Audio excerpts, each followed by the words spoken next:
Hello and welcome to Commodity Champions. I'm Manisha Gupta, and we are talking about focus is on drink that many Indians wake up to, and that's tea. India currently produces 30% of the world's supply, and nearly 80% of this is being consumed within the country itself. Demand for tea was high domestically last year, with a total of 1.1 billion kgs of tea consumed within India. The hot beverage also got a healthy tag following the pandemic, which has only spurred demand further. This demand trend only promises to get stronger with the upcoming winter months. However, in the face of growing demand, smaller players have continued their domination that began nearly 2 decades ago, held by government support. This has left larger producers asking for a level playing field. With the global tea market estimated to grow to $229.3 billion in 2022 and exports at a high, the opportunity is only growing for both all tea producers. So what's the outlook for the sector, and what more can be done to support the sector that employs almost 10 million people? To discuss that and much more, I am now joined by Bala Sarda. He's founder and CEO at Vadam Teas. Bala, hi, good to have you. And, as winter demand comes in, or winter season kicks in, that is, there are a few things that the markets look out for. One is the wedding season, and another is the tea and coffee demand that is expected to surge up. While, of course, we have seen the tea demand continuing up from urban and rural India as well, it is all about the made in India tea that also seems to be doing quite well. Among all of this, what is the pattern that you're looking at when you look back at 2022? Thanks, Manisha, for having me on the show once again. Absolutely. I think, like you said, the winter season is the great time for a business like ours. We definitely see a lot of growth, given the winter months, the onset of, colder days across the nation, primarily North India. And of course, things like, air pollution, which increases the need for immunity-based drinks. So there is a definite demand jump we are seeing as we speak. And of course, we hope to see that growing over the next few months as the peak of the winters hits us. That said, I think on a global level, of course, India, as you know, grows most of the teas exported out in the world. Almost 25 to 30% of the world's production is made in India. And a lot of the quality stuff from India, the 20% you just said, which is not consumed in India, is all exported to global markets. There, of course, due to multiple reasons, while I think the midterm demand looks extremely positive, things are growing, people are moving towards wellness beverages, including tea. I think in the short term, after the peak of the COVID season, secondly, other factors like the war in Ukraine, the inflationary pressures we are seeing, right? US, of course, as you know, the NASDAQ is at its all-time low. I says basis that, I think the overall spend, on products like these, we are seeing some pressure in demand relative to last year. But I think, like I said, that's only a short-term phenomena. And I think in the midterm and the long term, I think, we continue to see a large movement of consumers towards, wellness teas. And of course, I think it's India's decade. So, a lot of made in India brands are poised to take opportunity of that. And of course, we are obviously working hard every day to sort of, move forward. Fair point. I will come to, segments and categories there as well. But I do want to know, as you said, that there is a bit of a pressure when you look at demand on an year-on-year basis. How are these numbers looking like? Overall tea market and then specialty teas, premium teas. How have you seen the growth and price movement for these? I think, Manisha, overall, given there was a disproportionate spike, we saw in wellness teas. I'm talking about the specialty and wellness teas, which people were consuming at home due to the pandemic.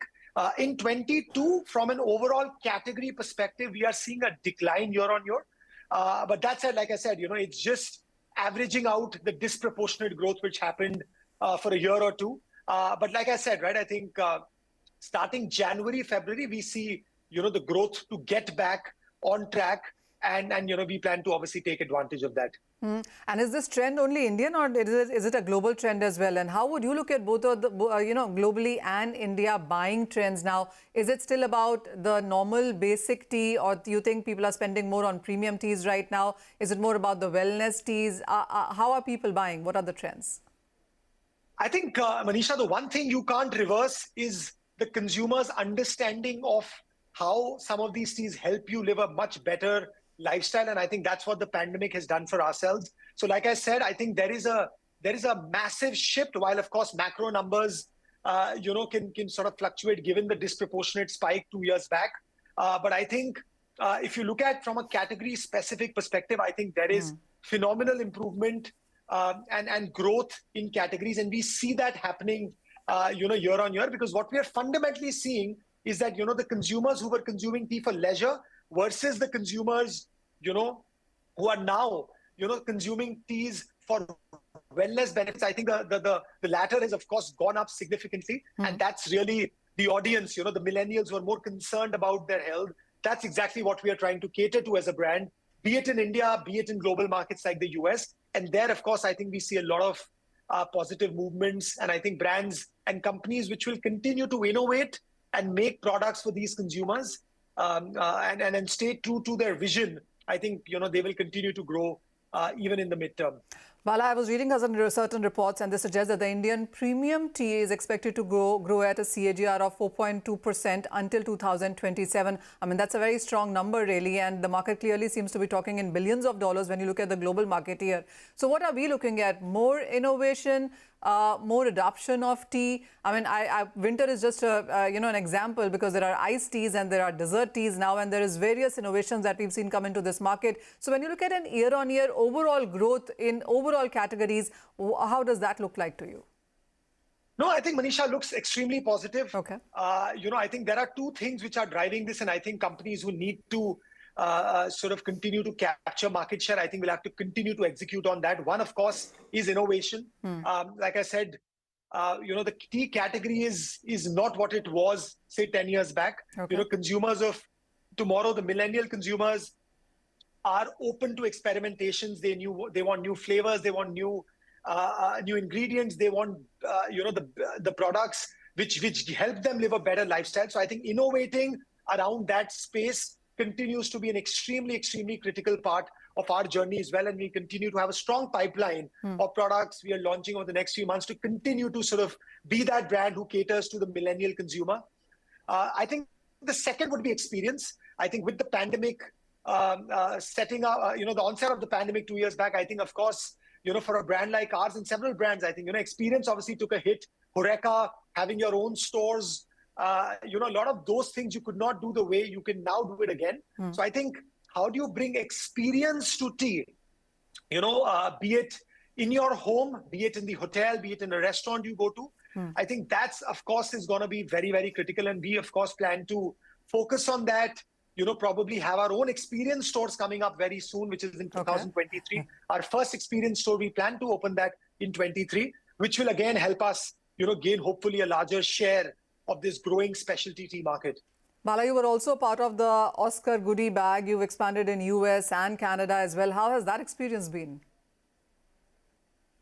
No, Manisha, I think that was, phenomenal. I think more than we being in the Oscar goodie bag, I think I was very proud of the fact that an Indian brand was in the Oscars goodie bag. In fact, we were also in the Emmys goodies bag after the Oscars. So I think absolutely proud moment, not only for me as somebody leading this brand, but also as an Indian. And I think, like I keep saying, I think it's India's decade. You will see many more brands in this category and several other categories come out from India, over the next few years. And there's a tea-based beer coming in, Bala.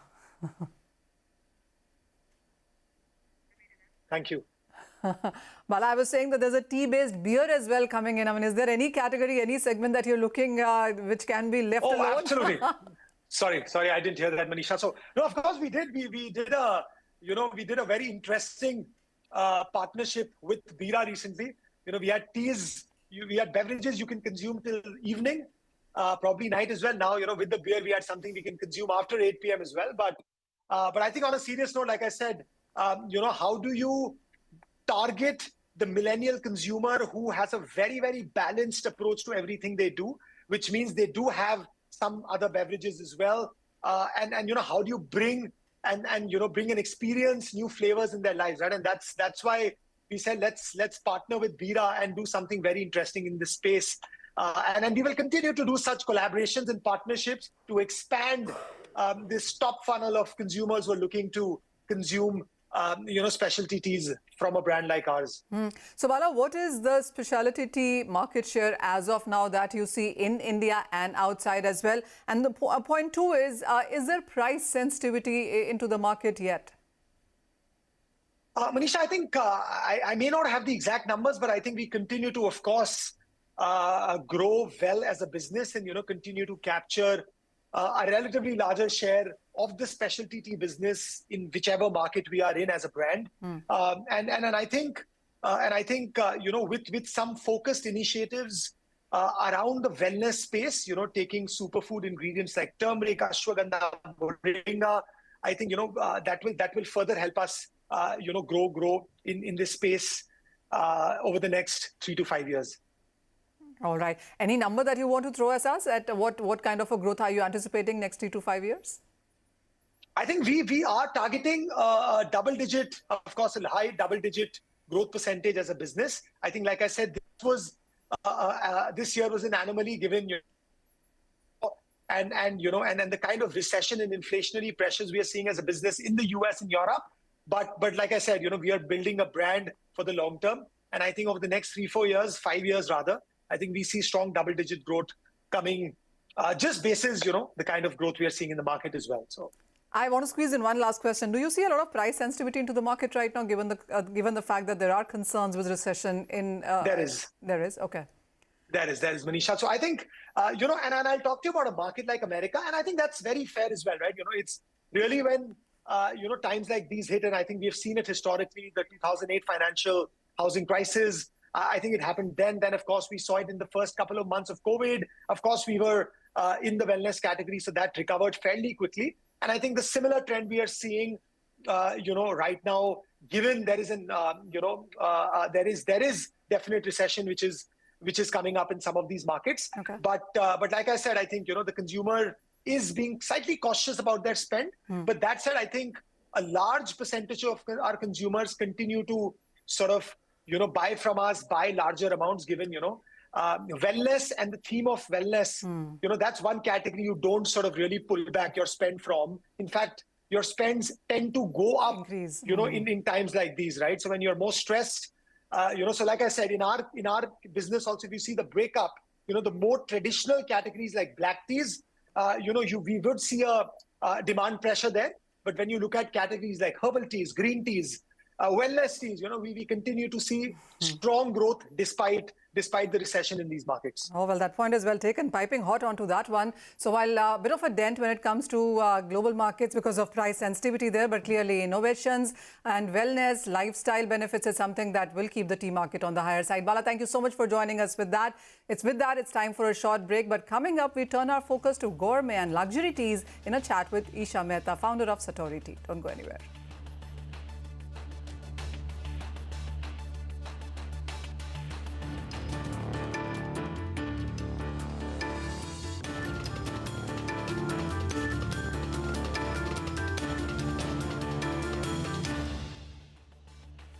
Welcome back. You're watching Commodity Champions. We now shift our focus to gourmet and luxury teas. The segment that currently makes up for nearly 5% of the total tea market is witnessing a rise in popularity. So how are the players capitalizing on this trend? Joining me now to discuss that and more is Isha Mehta. She's founder at Satori Tea. Isha, hi, good to have you. From a everyday beverage to the cutting chai on the street side, to occasions and corporate gifting, to luxury, to desserts, to cocktails, to blends. There's so much that tea has really done in last few years. How do you look at the market? One, how has the growth been and adoption as well? Hi, Manisha. Thank you for having me.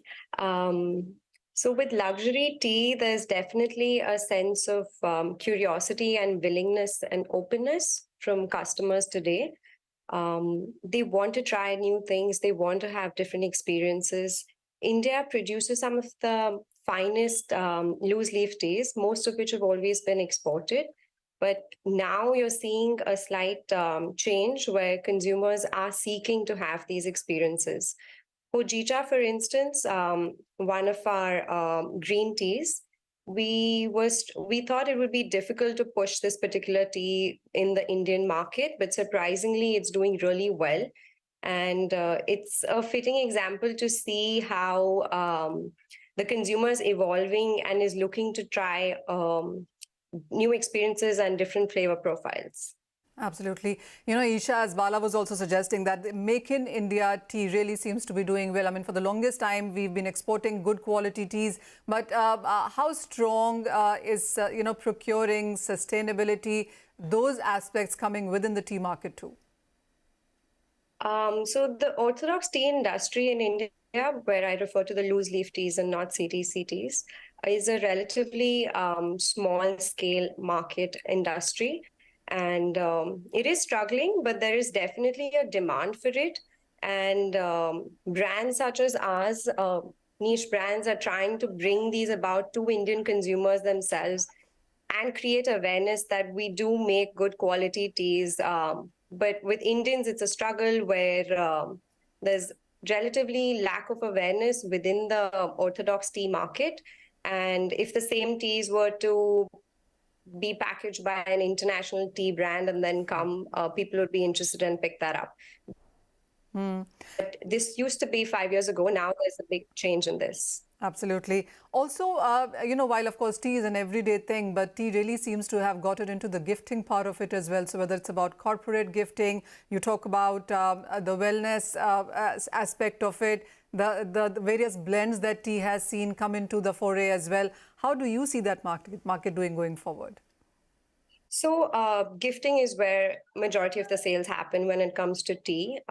Consumers today are more mindful and conscious when they do give a gift or receive a gift. Wedding favors are a big one, where bride and grooms today even take that extra step where they'd like to create a unique blend just for the specific occasion. So gifting, hands down, tea is like the first thing people want to go to. All right. So, when you look at millennials, or as you said, it's about weddings, it's about corporate gifting, where tea really seems to be inching up on the ranks there. So what are the major buyers here? And also what geographies for you within India seem to be doing better? So with regards to gifting, it's festivals, occasions. Usually they come from metros, but we are seeing a slight change from tier 2 cities as well, with repeat purchases and inquiries for bulk orders and gifting. So like I mentioned earlier, that awareness is growing, curiosity is growing, and that need to want to experiment new flavors is definitely there within the Indian market. There is a thing about procurement and traceability as something that the millennials really seem to be following up on. So when it comes to tea, where are we within that? So I'd speak for a brand such as mine. Satori focuses on promoting specifically Indian origin teas. We source them directly from the estates themselves. And we also promote local produce, local ingredients, where we use these local ingredients to blend the teas without using any artificial flavoring, which sort of is transparent in itself. It's sustainable. We are in touch with the farmers, or we work with farmer cooperatives who guide the entire process to ensure that there's transparency. Isha, also, what blends do you work with? What is the market looking at? What is the kind of feedback when it comes to tea as an industry on what is the consumer looking for? So the Indian consumer definitely seems to love blends. It's always a go-to compared to just the tea in itself, because it seems more enticing and exciting to try a combination of things. But there is also the consumer who is known to tea, like who understands tea in the deeper sense, how coffee is already very known and understood. So there is a balance between the two, but definitely blends would always win. There have been various reports suggesting that when it comes to tea growers, 51% of the market really belongs to small tea collaborators and small tea growers instead of the brands. That brand number seems to be going down now. With so many more people now coming within the tea business, is it increasing competition for you as well, or do you think there's enough space for everybody? Definitely. So when we started off, there were very few brands within this space. It's been about 5 years now, and there's been an influx of, I can't even name the number. Before I could have them on my fingertips. Now there's been an influx of so many brands that have come together. Some that specifically only focus on gifting itself. So yeah, the competition is increasing. Okay. Also, Isha, you know, the whole trend seems to be changing. There are tea coffees, cafes, tea lounges, and then there is online sales. And as you said, there are some startups who only want to do tea gifting, only want to be in that category. What do you think on how the market is evolving and where are we headed? I feel that there is demand for having experiences like Bala also spoke about earlier. To create tea experience zones or tea experience spaces, which help people to connect with themselves in the larger sense. And sorry, could you repeat your question? I just forgot the latter part. I was asking on how do you look at the market going forward from here? On what do you think will sustain, will stay on? Definitely experiences, to create these experiences to help people understand better. Coffee has already dominated it. Coffee culture is well known and well understood, but tea in itself is unexplored, and there's so much more that tea has to offer in itself. Be it tea tasting sessions, tea meditations, just understanding the product in its authentic self itself. So yes. All right, tea tasting sessions I had heard of, tea meditation I hadn't, so clearly a lot more happening when it happens on tea. Thank you so much, Isha, for joining us, and that's all about the tea, piping hot clearly as our experts tell us. But with that, that's all that we have on this edition of Commodity Champions. Thank you for watching.